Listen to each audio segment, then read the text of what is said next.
So I want you guys to know that if ever you don't hear from me for 12 hours during this conflict, if it's 12 hours or more, assume that I've been picked up by the SBU, and assume that the people most responsible are the Daily Beast. The Daily Beast, who deliberately lied about me, claiming that I'm not in Kharkov, admitted to the fact that people are looking for me and want to get a hold of me in the very hit piece that they wrote, and that they contacted the Ukrainian government to make them aware that I'm in Kharkov, make them aware of my significance, make them aware so they can send some SBU goons to get me. Understand what the Daily Beast has done. And when I said, in the title of this, that the Daily Beast wants to kill me, I'm not being hyperbolic. So, this is Gonzalo Lira. Gonzalo Lira is a blogger. Some people may call him a journalist. I call him a blogger more than anything else. But whatever he is somewhat of a witness to what has been taking place on the ground in Ukraine. He initially was in Kiev, but apparently when the hostilities broke out, he moved from Kiev to Kharkov, which is basically where he was talking from there. Now, he has been making the rounds on various channels. Now, I don't necessarily think we had him on fault lines. In fact, I was talking to my producer today. I don't think we did at all. We were thinking about bringing him on. More likely than not, given a week or so, we probably would have brought him on. But he has been on many other shows, and he's basically been saying, this is where I am, this is what I've seen. Yes, you guys are basically being lied to in the West. And you don't have to take his word for that. Take the West's own word for it. Meaning NBC News coming out with their report basically saying, hey, the U.S. has been lying flagrantly in regards to what has been taking place within the context of this war. And I would go so far as to say, even in the context of how all of this started. But understand, if they're reporting that and saying, yes, the U.S. government has been lying tremendously, voluminously on this issue. However, it is okay because we're getting in Putin's head. Now, again, think about how ridiculous this is. Anybody who was sitting there and writing that on some level had to think to themselves, God, this is so stupid. Is the public really going to believe this?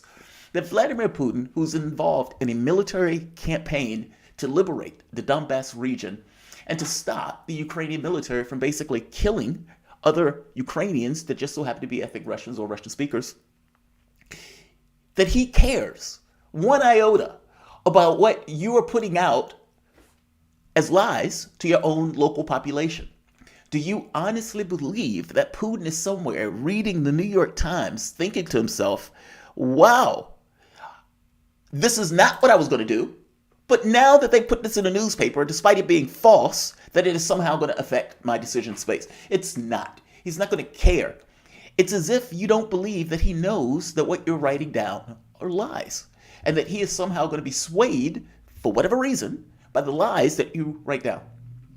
He's not. No leader would, especially any leader that is basically more involved and interested in trying to win a military campaign.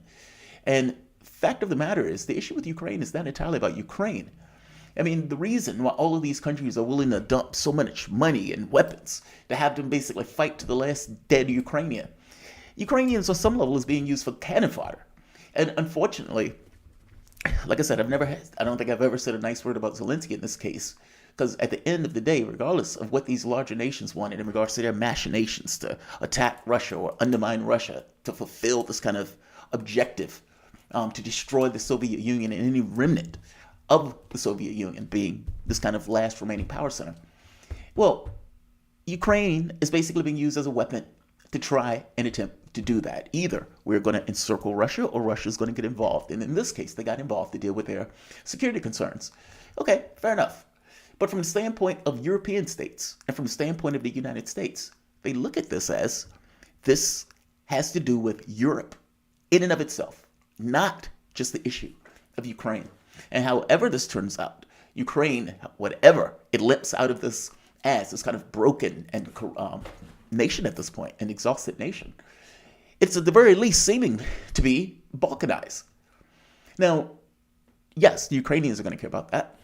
Western powers are going to care about that, but they're going to care about that in the context of what is the world going to look like after some agreement takes place. And that's assuming they don't inch across the brink into some level of oblivion with Biden and some of these other idiots that decide to get that much more involved in this conflict. We are 1 degree away from a war with Russia. Understand what I'm saying about this? We are dumping in billions of dollars of weapons in order to kill Russians. And we're using Ukrainian soldiers and Ukrainian hands to do it because we don't want to directly do it. But whether we are doing it or not, if we're arming the people that are basically doing it, it is 1 degree away from a third world war. It is difficult to get across the gravity of what is taking place right now in the world. And besides the point, back to Lira. This has been a heavy thinking process on all of this. And yeah, I'm greatly annoyed by the way the media has basically been dealing with this, but whatever. It's war propaganda. The United States is looking at this as a fight versus autarky or whatever the hell Biden says about it, in which case we have to get on the war footing. My point here, though, is that the mainstream media, whatever the Biden administration decided that they wanted to do from the standpoint of flagrantly and voluminously lie to the public, media decided to carry it. Uncritically decided to carry it. What the government wants is one thing.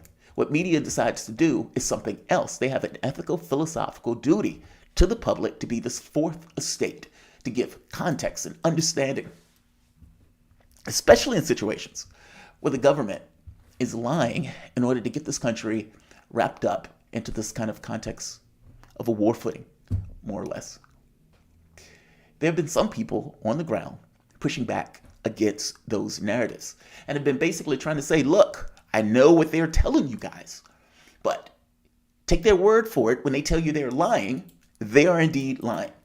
And this, or these are the events that are taking place on the ground. Gonzalo was one of those people. We've had people on the fault lines. He has been all over the place having these discussions about what he's been seeing on the ground. All right. Why is he saying and implicating the Daily Beast in his disappearance? Meaning his point of saying, look, 12 hours. If you don't hear from him for 12 hours, consider me disappeared. He even put out a tweet basically saying this. Do you want to learn the truth about the Zelensky regime? Google these names. At this point, it is a far-right, Russophobic regime powered in many respects by Nazis that have been incorporated into the Ukrainian military. So understand the people, understand the context that we're talking about. These are people who have been disappeared. Those are people who have been disappeared. Gonzalo, at this point, is one of them. I'm going to go into this story just for a bit. I'm not going to keep the video long, but like I said, it is the idea of media outing other media is disgusting. It is entirely disgusting. And this is no different than what was taking place from the standpoint of Politico, basically asking us for an interview and then going immediately to Google to try to get us removed, or various people even going to the FCC, where the FCC had to basically tell them, hey, we have a First Amendment in this country, go away. Well, in this very specific case, this is not somebody ratting out somebody else that is in this country with First Amendment protections. This is the Daily Beast ratting out a person who is literally in a war zone and is contacting a government infused with Nazis in many respects to give him his location. And so when he's saying the Daily Beast is responsible basically for my murder if you don't find me, that's what he is talking about. Welcome to the soapbox.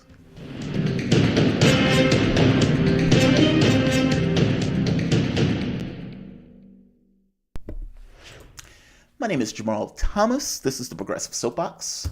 Guys, if you dig this content, please like, share, subscribe. You can always support PayPal, Patreon, and of course, Super Chats. I am not going to keep this video long, but I definitely wanted to talk about it just because tragic is an understatement, I guess. And I guess part of me feels like we've interviewed people who've been on the ground in Ukraine, in the Donbass region. I don't know if we've had anybody on the other side of it, but definitely people who were fighting in Donetsk, military. And for some reason, it feels kind of like that. Like if, you talk to these various people and all of a sudden something happens to the various people you're talking to who are on the ground. And as you engage this stuff, you realize this kind of heavier thing of what it means. Like we're so far away from what is taking place over there, it almost feels unreal in a weird way. But the reality of it is a war. And it's one of those large-scale wars that is basically taking place in Europe that our country has decided to make worse. Europe has decided to make worse, up to the point where they're basically exhausting their own supply of weapons as they dump billions into Ukraine. It's astonishing. This is Gonzalo's video. I'll go through it one more time, just for people who might just be showing up.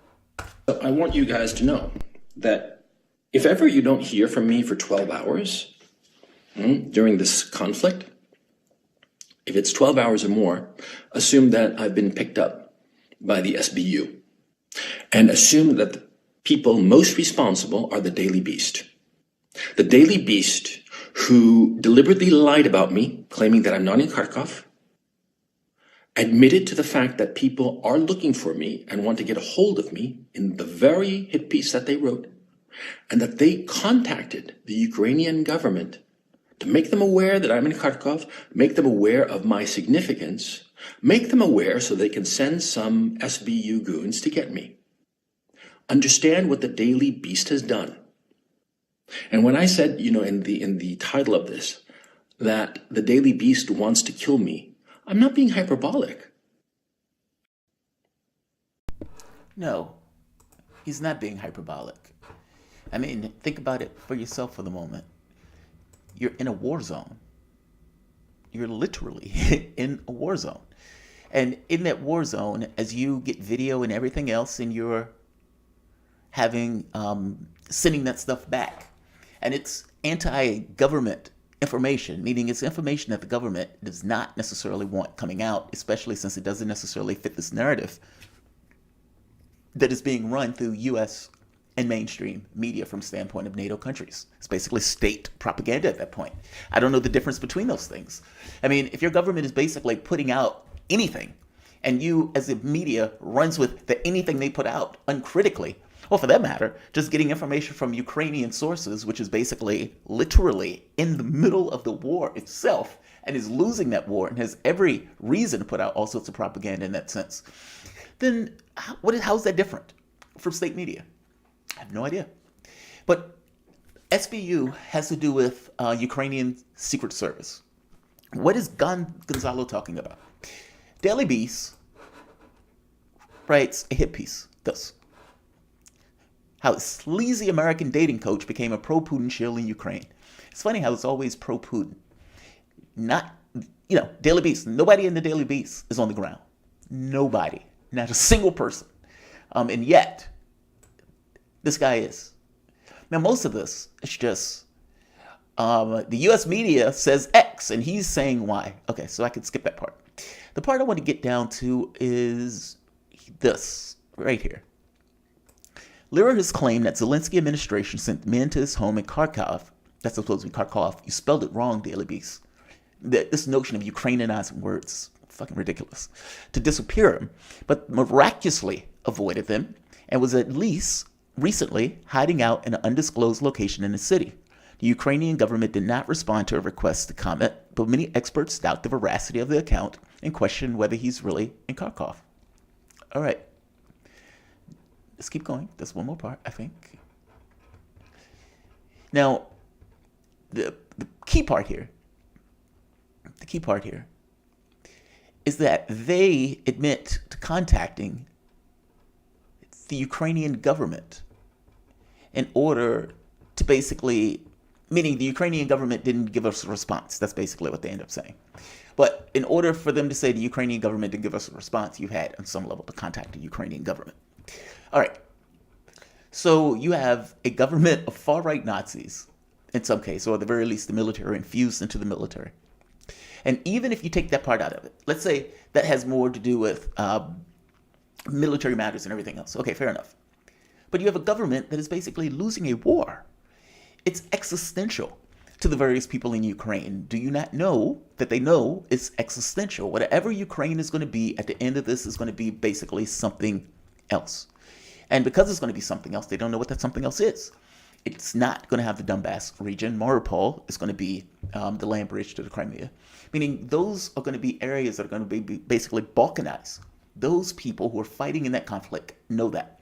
And so you have somebody who's basically putting out a narrative that is different than the propaganda that you've been sending to the West.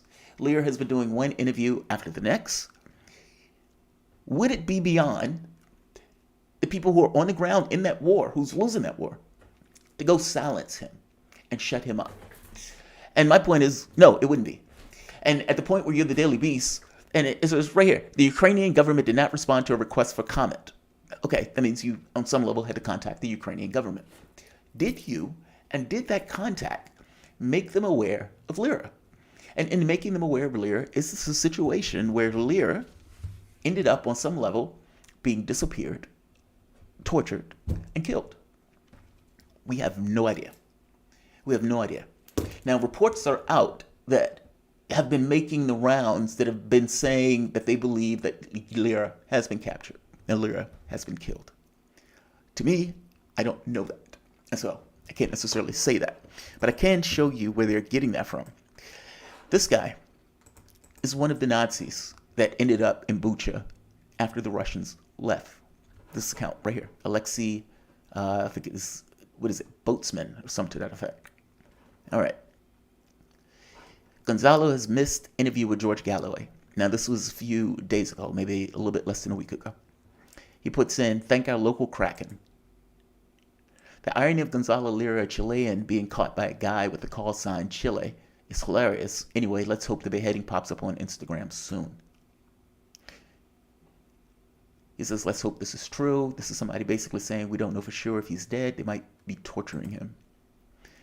If anybody knows when Gonzalo Lira is, please make a single bicep pose. And he's pointing to that guy. Notice the Azov Battalion insignia, basically neo-Nazi insignia on the guys. There are no Nazis in Ukraine. Yeah, sure they're not. Here's another one. An unconfirmed report today in comment by Oleg Petrov on Lira's Telegram channel says that Lira has been killed. This one, again, makes a response in regards to it. Now, the catch becomes, what is true? And I got to be honest, at this point, we have no idea what's true in this situation. There have been reports that people have been disappeared, so that's not necessarily beyond the realm of possibility. And Lira has been making the rounds on all sorts of channels, so much so that Daily Beast even wrote a hit piece about him. Meaning, I don't think Daily Beast would be writing a hit piece if he wasn't necessarily making an impression. And if he was indeed making an impression from the standpoint of propaganda circles, not to mention the Daily Beast giving a heads up of where the guy is and everything else, is it possible that those reports are right? Of course it's possible. Of course it's possible. And the idea that Daily Beast would even do something like that is pretty fucking disgusting. This is media who's basically outing other media to be murdered. And say what you will, this is a weird time to be alive in this particular situation. But it's just disturbing. That's all. It's just disturbing. One way or the other, it's disturbing. Whatever you want to think of that guy and the job that he's doing, at the very least, his person. And in the context of that, I mean, for God's sake, I don't like Malcolm Nance in the least. And while I do have this sick little part of me that would want him to get perp walked in front of cameras after being caught because his dumbass went over there in the first place, I have no want at any harm to come to him. That's the difference in those things. From the standpoint of them contacting the Ukrainian military, what did they think the Ukrainian military was going to do at the point where you give them a heads up that somebody was coming out with a narrative that was different than theirs? They're in the middle of a war. What does the United States do when in a war and the information warfare that basically takes place? We put Eugene Debs in prison because he wouldn't necessarily stop coming out against the war. This is what countries do when they're in war. If you're going to tell where the guy is and give a heads up to the people who are basically fighting that war and losing that war, then yeah, you share some major level of culpability in the fact if he is dead. If he's dead, the Daily Beast was completely responsible in many respects. So at the very least, there could be blood on their hands. I'll say it that way. If he does indeed end up being killed. Like, share, and subscribe. And by the way, like I said, we don't know as a flat fact, one way or the other. It's kind of just one of those things that are out there. Is it possible that he pops up after the war with a book deal and everything else? Yes, I suppose it's possible. But is it also possible that in the way that he basically said, the Daily Beast is or shares culpability in my demise if that's true and you don't hear from me, and all of a sudden the guy goes missing for the next 7 days? Yeah, that looks extremely bad. Like, share, and subscribe.